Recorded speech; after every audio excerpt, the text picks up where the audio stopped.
So basically, the way I work it is that I separate the mind and the body. They're completely two different things for me. So the body to me is just a machine. It just needs to be battered into some sort of routine and forced to do things, you know. So basically, my idea going out there was that I was trying to break 50 days, and I was trying to beat the bigger teams, you know. So I eventually came third out of 12 boats. The 2 boats that beat me were 4-man boats. I beat 3-man's pairs and even beat a 4, you know. So. Let me go back to that. So basically, at the very start, because of wind, I know nothing about rowing, but I'm going to pretend I do. You were like 60 hours ahead of the American crew with a three-guy crew. Yeah. And you find out from your communication system that they're catching you hour on hour, and it's down to 10 hours. So, yeah. So, what did you do to ensure that you kept that third place in tow? So basically what happened, there was a huge race, obviously it's 50 days nearly, and then I had a decent lead, like you said, and then within the last 7 days they were within 10 miles of me the whole time. Yeah, it's grand. And it actually ended, it was 2 hours in the end, they were behind me. But yeah, look, I really had to almost step out of the way in a lot of ways, because there was a huge amount of fear and doubt at that stage. And I always thought to myself, well, I've already been punching way above my weight here, even though I've been in third for pretty much the whole race.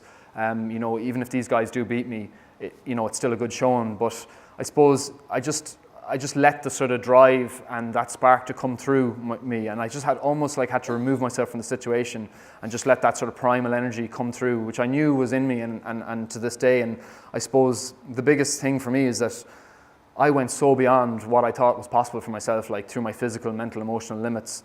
And I suppose, if I could just make people understand what they think their limitations are, that there's so much more left in the tank, and that's what happened in those last 7 days. No, but to be specific, you decided to row 16 hours non-stop because you did not want those guys catches. Isn't that correct? Absolutely, yeah. It was the last sort of 14 to 16 hours was basically I just stayed on the seat. I even pissed myself on the seat because I wasn't willing to give it up at that stage. It was too close to the end, and I just decided, yeah, this is it. Like I'm gonna give it all, So tell me, so you come into port. Yeah, you heard that right. He did the automatic toilet stuff. So you come into port, and I love your honesty. I love how authentic you are. When you hear his reasoning behind this amazing pose at the end when you're in port, go for it. What, the Conor McGregor pose, is it? Yeah.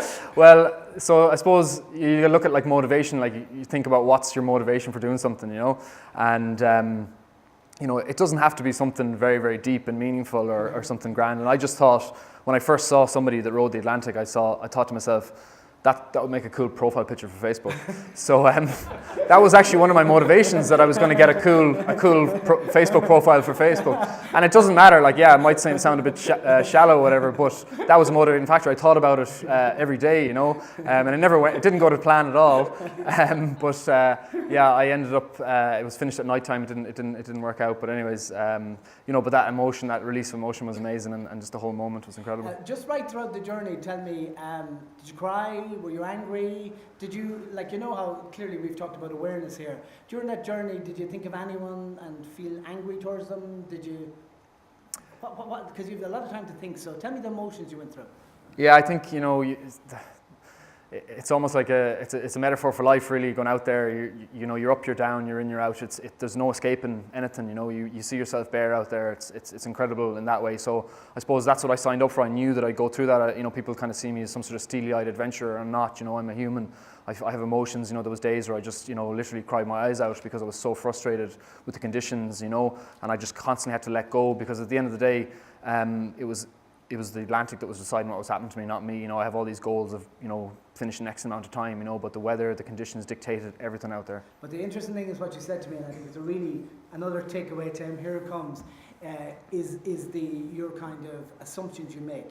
You say that, as far as you're concerned, the conditions are always perfect, and that is programmed into your mind. Tell us a little bit about that, because clearly it's the same about anyone having a dream here in the audience, and they go into the excuse mode, I can't do it, or the ifs and the buts. There's no opt-out with your mindset. Go for it.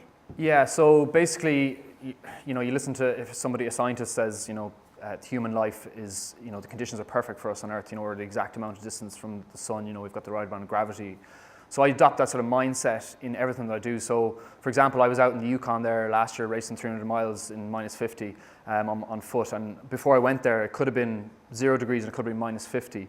So I spent the 2 weeks beforehand obsessing about the weather, kind of getting a bit, clinging onto it in my mind.